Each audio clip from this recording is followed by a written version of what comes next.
Bonsoir le grand maître Yann. Oui, bonsoir mon grand-oncle. Oui, Merci pour ta compréhension il n'y a et pas de merci de problème. m'avoir ajouté au panel. Je salue tous les panélistes, je salue tous nos Mao et je leur dis encore merci.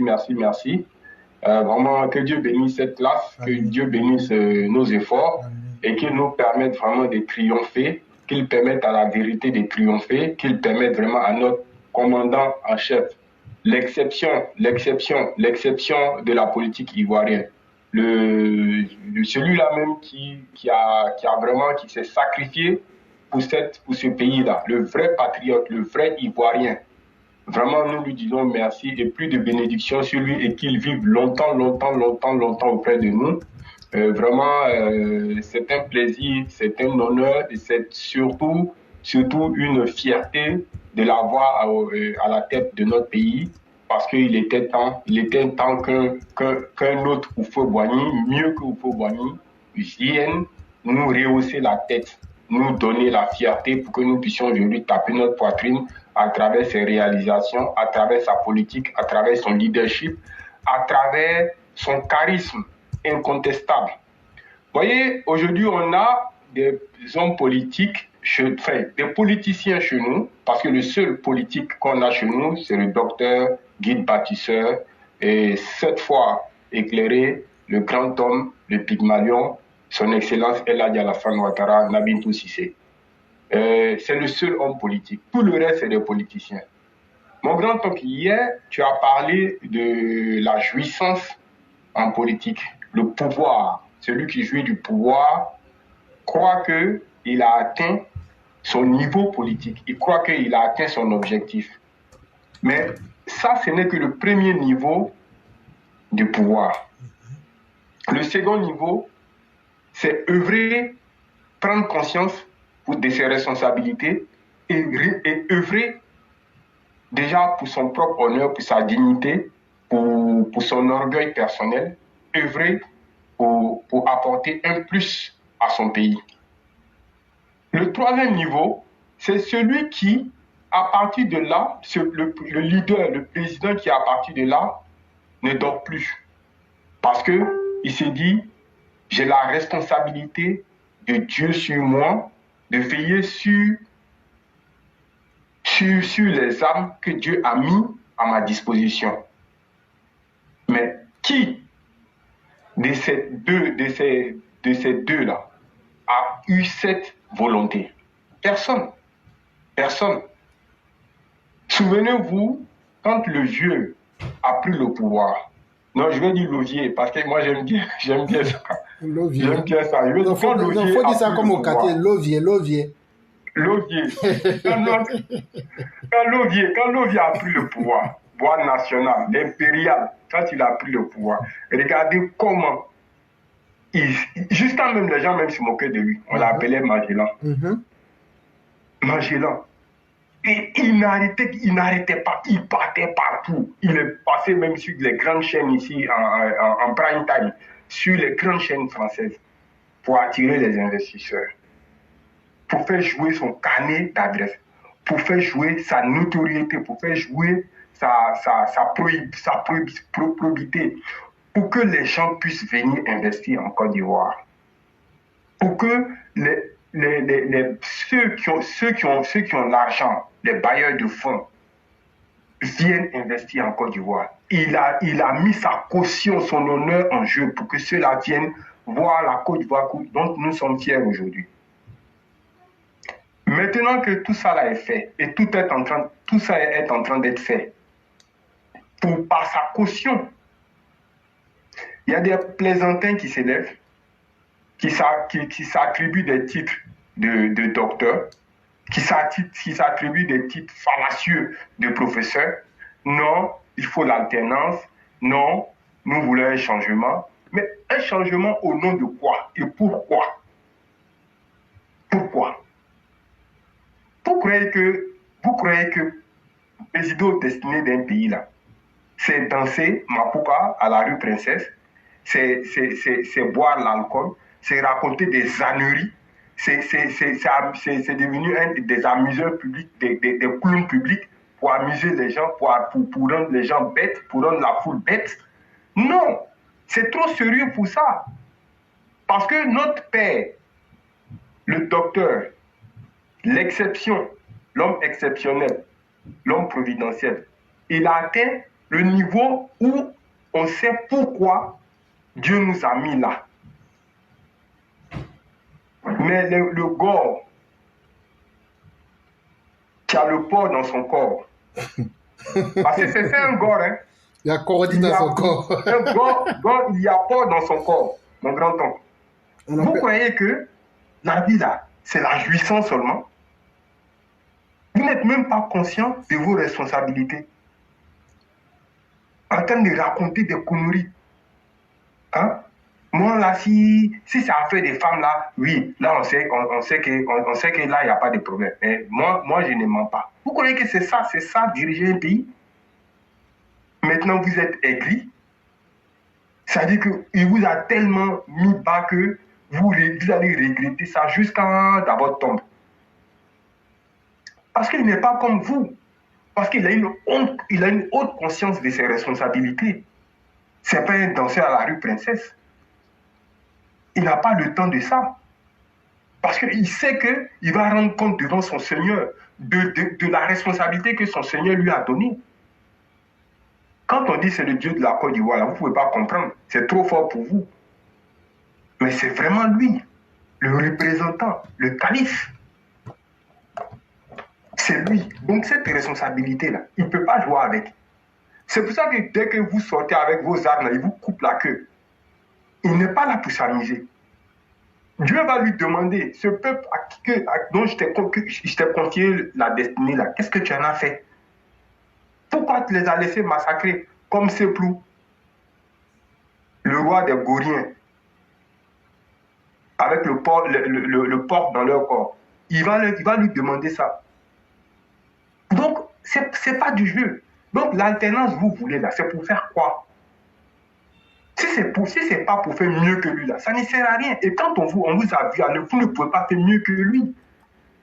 Il est en train de mettre la Côte d'Ivoire sur une autre dimension. Il est en train de parler de créer des satellites, et mettre un satellite ivoirien. Donc, vous voyez que vous n'êtes pas pareil avec ce monsieur-là. Et vous vous étonnez que les Blancs ont de la considération et du respect pour lui, mais il n'a pas volé ça. Blanc, là, quand il respecte Noir, là, c'est qu'il sait que Noir, là, est mieux que lui. Comprenez ça. L'endettement dont vous parlez, là, c'est que vous ne connaissez pas le milieu économique. Vous ne connaissez pas le milieu financier. Vous ne pouvez pas créer un autre paradigme. À l'heure où je vous parle là, vous ne pouvez pas créer un autre paradigme. Vous êtes dans vos illusions simplement parce que vous voulez vous accaparer des richesses, comme ce fut le cas lorsqu'il est parti en 93 et que l'autre avec son bon petit, ils ont pris les 18 milliards pour manger là. Ça là, c'est fini. C'est fini. Le vieux, il sera là. Même s'il ne sera pas là, sa politique sera là. C'est pour ça qu'on vous dit, il sera là jusqu'en 2070. Il a réveillé l'esprit du Faux-Boigny. C'est comme ça, celui qui viendra là, après lui là, va continuer à perpétrer lui son esprit. Donc ce n'est pas du jeu. Gérer un pays, ce n'est pas du jeu. Ce monsieur-là, ce vieux-là, malgré son âge là, vous croyez qu'il dort pendant combien de temps? Vous croyez qu'il dort pendant combien de temps? J'avais mon beau-père à son âme. Il était qui dans les années 90, qui assurait sa garde lorsqu'il était, comment il s'appelle, il était Premier ministre. Il dit, mais eux, ils faisaient la garde. Mais à un moment, le sommeil commençait à les prendre. C'est le grand homme qui descendait pour venir les saluer. Et à 4h30 du matin, il venait les saluer et leur dire merci d'être là. Pendant ce temps, ils étaient en train de somnoler. C'est quelqu'un qui est préparé pour ça. Bon, l'autre, c'est Plou, le Gorien, le roi des Goriens, avec le porc dans leur corps. Le roi de la Gorgola. Oui, je te dis, mon grand-père. Lui, il voulait juste le pouvoir. C'est tout. Et quand il a vu ça dans sa main, il a vu que c'était trop grand pour lui. Donc, il a commencé à faire n'importe quoi. Il a perdu le réseau. Il a perdu le réseau. Il racontait des bêtises. Il racontait n'importe quoi. Vous voyez, quand un chef commence à perdre le réseau, là, il commence à être vulgaire, il commence à être menaçant, il commence à être délicat, il commence à être très violent.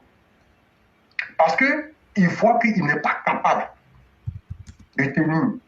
Donc, comme il n'aime pas, la contradiction, et il ne peut pas qu'on découvre ses faiblesses, il devient très très violent, donc il va chercher un bouc émissaire. Il va chercher une communauté victime pour cacher sa faiblesse. Mais les gens qui ont pris les armes, là, nos frères du Nord qui ont pris les armes, même si demain c'était à refaire, ils vont le faire. Et nous, on sera là pour les soutenir. On ne peut pas être dans une république et se comporter en chef tribal. Ce n'est pas possible. C'est-à-dire que tous ceux qui sont dans cette république-là, s'ils sont pas, si vous, comme vous ne les aimez pas et vous ne pouvez pas être capable de gérer le pays en grand homme, en président, en père de cette communauté-là, vous créez des antagonismes pour cacher votre nullité. Et vous vous en prenez aux pauvres personnes et qui sont stigmatisées par rapport à leur patronie, par rapport à leur faciès, par rapport à leurs coutumes, par rapport à leur accoutrement. On va gérer un pays comme ça comment? Vous voulez simplement dominer les gens, imposer votre volonté de puissance sur les gens, alors que vous ne faites rien de bon. Rien. Hein? Dédié était là. Regardez dans l'ouest, dans le centre-ouest, comment les communautés étaient à couteau tiré entre elles. Ça fait 10 ans, plus de 10 ans, que El Hadji Alassane Ouattara, le grand homme, il est au pouvoir.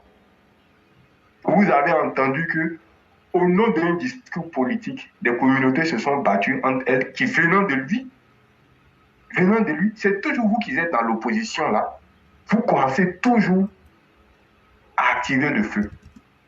Et puis toi, Katina, ta bouche déchirée, on dirait pirouette percée là. Il faut avoir un peu de dignité. On dit c'est un lamentin. Il faut avoir... On dit que non, lui c'est connard Katina. Lui c'est pas un connaît. On dit c'est un lamentin baveux. Je te jure, mon grand homme. Ton visage il ressemble à rien. Lui-même, c'est-à-dire que, comme tu dis, la façon, la vieille Karaba sorcière de connard Aïcha Koné là. Aïcha Connard, celle-là. Son âme souillée là se ressort sur son visage. Pareil comme pour ce Katina là. Voilà des gens sans dignité. Voilà des gens sans honte. Voilà des gens qui sont eux-mêmes perdus. C'est-à-dire qu'ils ne savent même pas où ils vont dans leur vie. Les gens, même si on leur donne des responsabilités, ils ne pourront pas faire quoi que ce soit dans le pays là. Qui restent là, en train de suivre des gens qui sont des gens pour pousser les gens vers la haine, alors que eux-mêmes, dès qu'il y a une petite situation, c'est les premiers à fuir, à quitter le pays.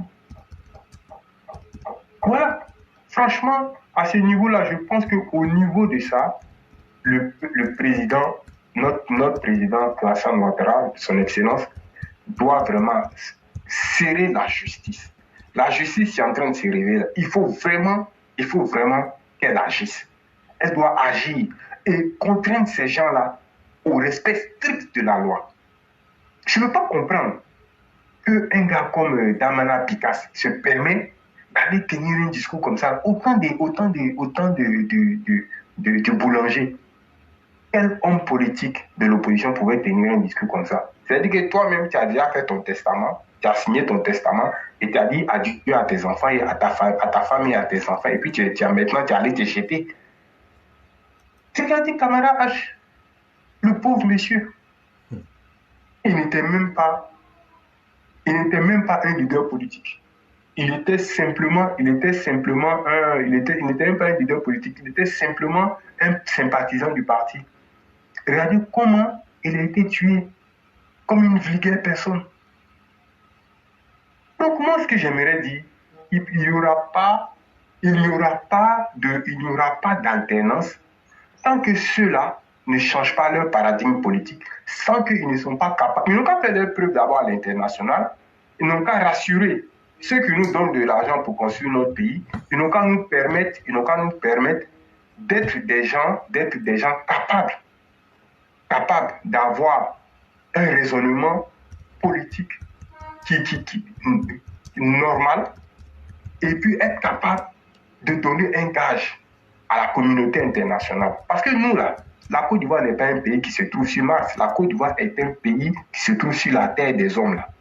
Et où la Côte d'Ivoire se trouve là, la Côte d'Ivoire est entourée d'autres pays qui forment une communauté. Et cette communauté-là est aussi une communauté aussi qui sous-régionale, qui dépend aussi d'une unité africaine. Et cette unité africaine-là dépend de l'ONU. Votre barbarie, votre sauvagerie, votre anarchisme là, ça ne peut pas continuer, ça ne peut pas prospérer. Donc, soyez quand même des gens intelligents et soyez des gens qui respectent les normes. Tout pays qui veut se développer, tout disciple doit être discipliné. Si tu n'es pas discipliné, tu peux pas. On a vu votre désordre ici. Hein. On pouvait taper plus de 2 heures, 3 heures, 4 heures du temps dans les embouteillages qui étaient remplis de statues en plein. Il n'y avait même pas Carrefour, on partait même statues dedans. Donc il faut qu'on arrête un peu. On n'est pas dans une plaisanterie. On n'est pas dans une kermesse. Il s'agit de la Côte d'Ivoire, le pays le plus important de la sous-région ouest-africaine et l'un des pays les plus importants en Afrique et dans le monde. Aujourd'hui, où le président a mis la Côte d'Ivoire impressionne dans tous les domaines.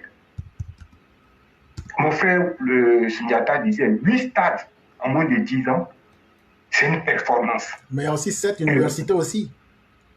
Et cette université, c'est vraiment, on va de performance en performance.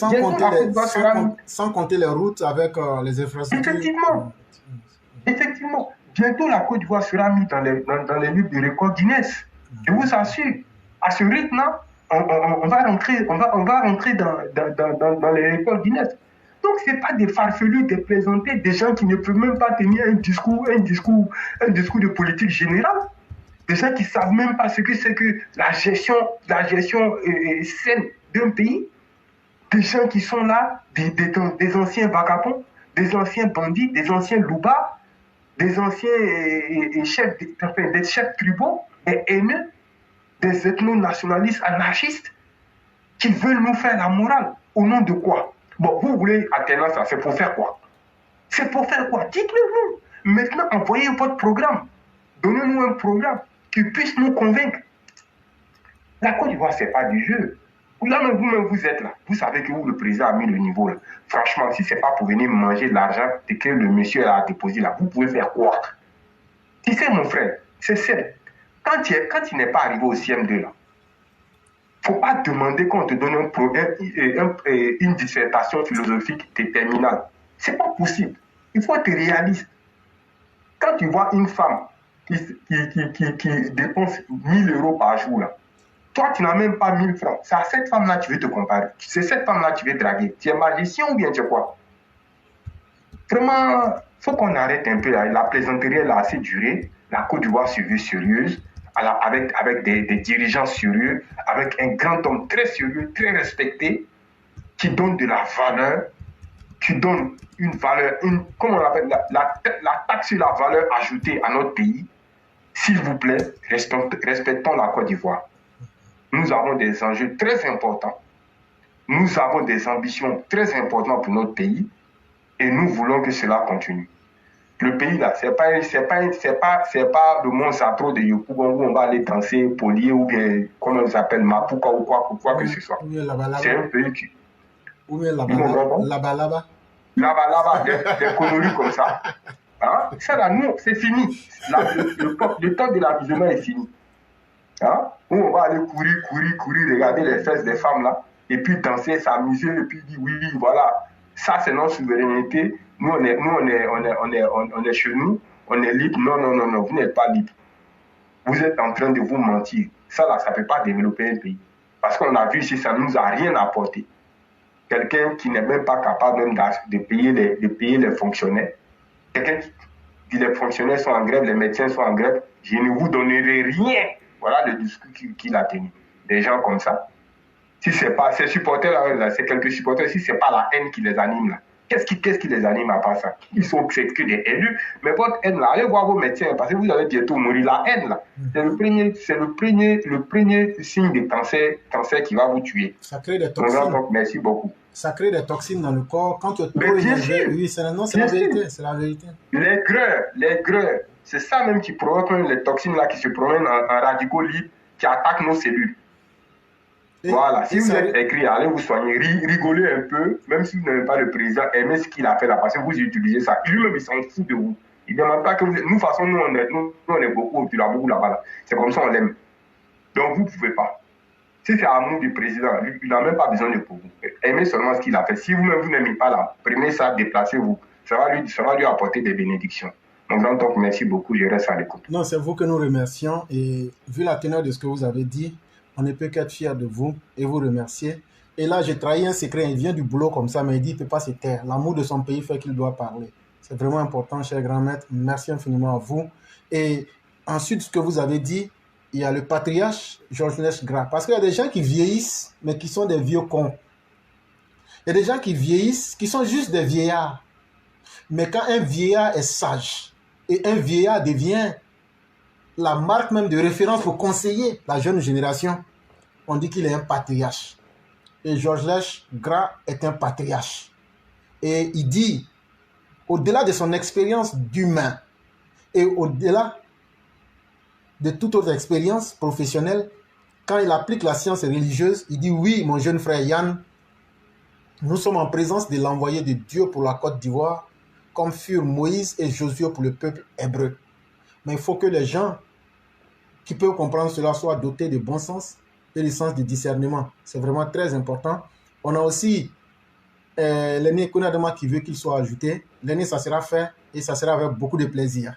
Et donc, il y a quelqu'un qui a posé une question, c'est Olivier Amiral. Il dit, frère éclaireur, éclairez-nous pour une fois pour toutes ceux qui ont été intoxiqués dans le temps par ces mensonges qui voulaient faire croire que le Prado 1 a précipité la mort du vieux Félix Houphouët-Boigny et 2 a voulu faire un coup de temps en sourdine à Bédié. Ok.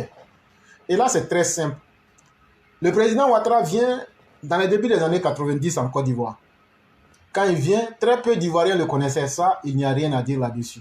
Donc, quand Odette Lorignon s'est là pour dire Ouattara, il était là, il se prenait, il cherchait un pays pour rester, il a passé, et puis un coup, boum, il est venu en Côte d'Ivoire. Non. Ouattara, là, c'est la Côte d'Ivoire qui allait le chercher pour venir. Les vidéos sont là. Quand on n'a pas eu le courage de se brosser le matin, ça peut avoir les gaz dans vos bouches là, peuvent monter à votre cerveau. Et vous perdez le sens de la lucidité. Et donc, j'ose encore espérer que c'est dans cet état-là qu'elle était quand elle parlait. En réalité, Ouattara n'est pas un misérable, il n'est pas un miséreux, il n'est pas un misérabiliste. Il faut aller prendre ton dictionnaire. Vous avez dit qu'un enfant déjà n'est pas là à l'école. Mais on va vous éduquer ici. Il n'est pas un misérable, il n'est pas un miséreux et il n'est pas un misérabiliste. Toi, tu es une misère morale, tu es une misérabiliste et tu es une misère totale, une calamité. Cela étant bien dit, on va parler aux gens bien nés pour qu'ils comprennent. Quand le président Ouattara vient, c'est les mêmes semeurs de troubles là qui sont là. Il est burkinabé, il est burkinabé, il est burkinabé. Il est comme ci, il est comme ci, il est comme ci. Oufou était obligé de sortir pour dire, hey, celui-là, il vient du digne et du grand empire de Kong. Voilà le nom de son père. Voilà, c'est eux qui ont créé l'empire de Kong. L'empire de Kong, là, on appelait ça la colonie de Côte d'Ivoire. Donc là, s'il y a un premier coin qu'on appelait Côte d'Ivoire, là, c'est l'empire de Kong. Chez les Guinéens, là, on appelait ça l'empire de Samori, l'empire de Bissandogo. Quelque chose comme ça. On a déjà fait des cours sur ça ici. Voilà, et puis, etc., etc. Il y avait l'empire du Soudan qui comprenait le Mali et le Sénégal actuel. Et puis il y avait l'empire du Dahomey, la colonie du Dahomey, s'il vous plaît. La colonie du Dahomey, la colonie du Soudan français, etc., etc., la colonie de Kong et la colonie de Samori, qu'on appelait, je crois, la colonie de Bissandogo. On a déjà fait des cours sur ça. Donc, il finit par nous faire tous ces détails.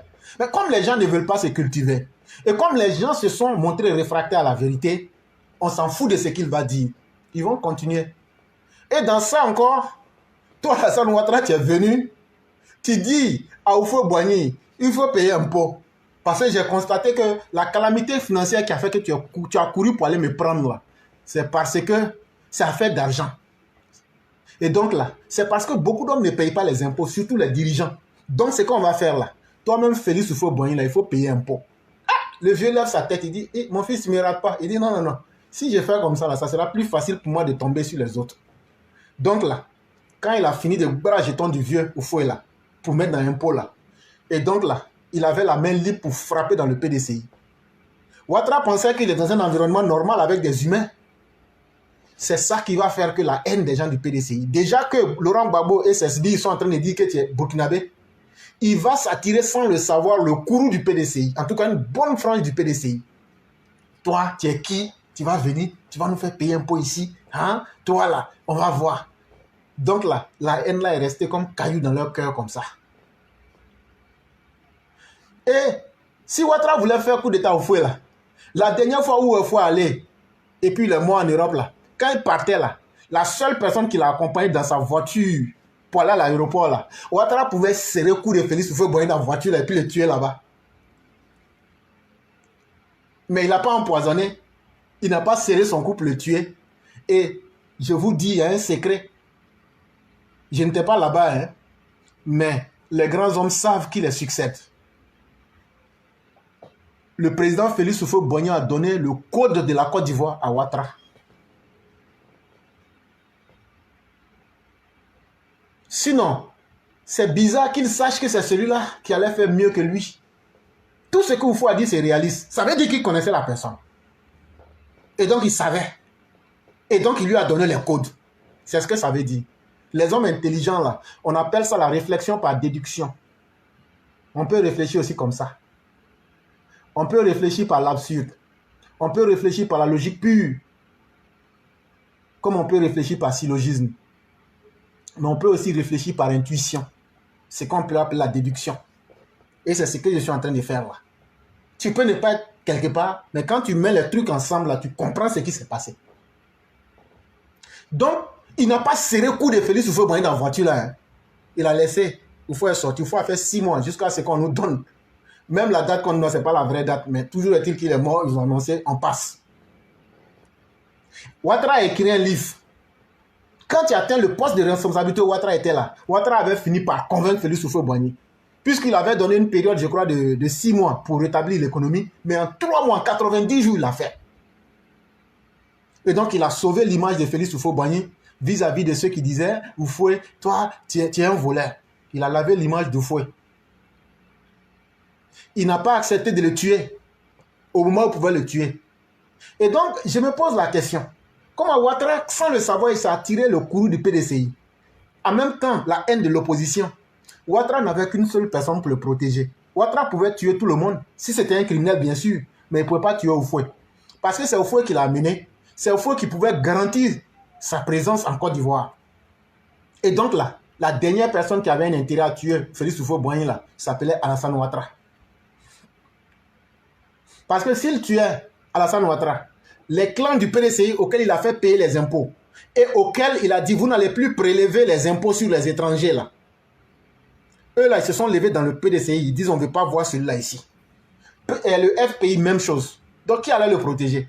On fait un coup d'état pour pouvoir rester. Mais tu n'as pas d'amis, tu ne connais personne. En ce moment, Ouattara ne connaissait pas bien les Ivoiriens. Donc techniquement parlant, ce n'était pas possible.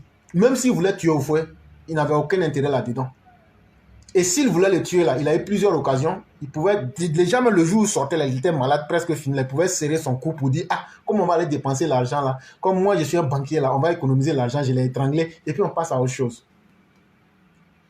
Cependant, il faut reconnaître, après le décès de Félix Houphouët-Boigny, il était effectivement écrit dans la Constitution que c'est le vice-président en cas de vacances qui prend le pouvoir. Ça, c'est vrai. Mais avant la mort de Félix Houphouët-Boigny, selon certaines indiscrétions et ce qu'on a bien entendu, Houphouët ayant vu les capacités de Ouattara et son efficacité, il s'était promis que s'il vivait et qu'il revenait en Côte d'Ivoire, il changerait la constitution pour que le Premier ministre puisse avoir les pleins pouvoirs en cas de vacances. Et non le président de l'Assemblée nationale qui était Bédié. Et maintenant, je me base sur le livre même du président Ouattara. Dikayo que vous voyez là, son amitié avec Bédié là, c'est eux qui ont assassiné le président Félix Houphouët-Boigny. Parce que quand tu vois quelqu'un qui accuse en premier, il faut bien se demander quel intérêt cette personne-là a à accuser les autres. Est-ce que ce n'est pas pour cacher son propre crime? Ces indiscrétions-là, surtout si je me base sur le livre du président Ouattara, démontrent qu'il y a eu un deal où Dikayo que vous connaissez là, avec l'appui de Bédié, ils ont assassiné Félix Houphouët-Boigny. Pour ne pas que l'intention de Félix Houphouët-Boigny qui a bruité que s'il revient vivant et en bonne santé, il va changer l'article pour que Ouattara, le Premier ministre, ait les pleins pouvoirs. Là. En cas de vacances, il puisse succéder au président. Là. Ils ont accéléré le processus de l'achèvement de Félix Houphouët-Boigny. Et c'est là maintenant que Bédié, avec toute une pléthore de personnes radicales, vont venir courir maintenant pour donner l'impression que Ouattara voulait le pouvoir. Non, Ouattara n'a pas besoin de faire par là pour prendre le pouvoir. Sinon là, quand il est sorti pour annoncer là, Ouattara est sorti pour annoncer le décès de Félix Houphouët-Boigny avant toi Bédié. Dans ce discours-là, il pouvait dire qu'à partir de maintenant, là, mettez-vous à ma disposition, ou bien c'est moi qui prends les rênes. Si c'était un dictateur, mais un assoiffé du pouvoir, là, il pouvait ajouter ça à son discours, mais il ne l'a pas fait. Mais vous voulez mentir parce qu'il fallait le salir, parce qu'il fallait l'éloigner. Et c'est comme ça que Ouattara va se retirer, puis va aller au FMI. Et puis après, maintenant, les Bédié, les Babos et autres, ils vont aller demander à la maman de Ouattara de demander pardon à Ouattara pour revenir. Jusqu'à même, ils vont venir faire délégation ici pour venir à Washington pour lui demander de venir. Voilà un peu comment l'histoire s'est passée. Maintenant, ceux qui en savent mieux que nous, si ce qu'on a dit est faux, venez contester. Ou bien, faites une autre version pour que les gens puissent savoir que ce qu'on a dit comporte des limites. Mais en tout cas, pour ce que nous savons, c'est ce que je viens d'expliquer.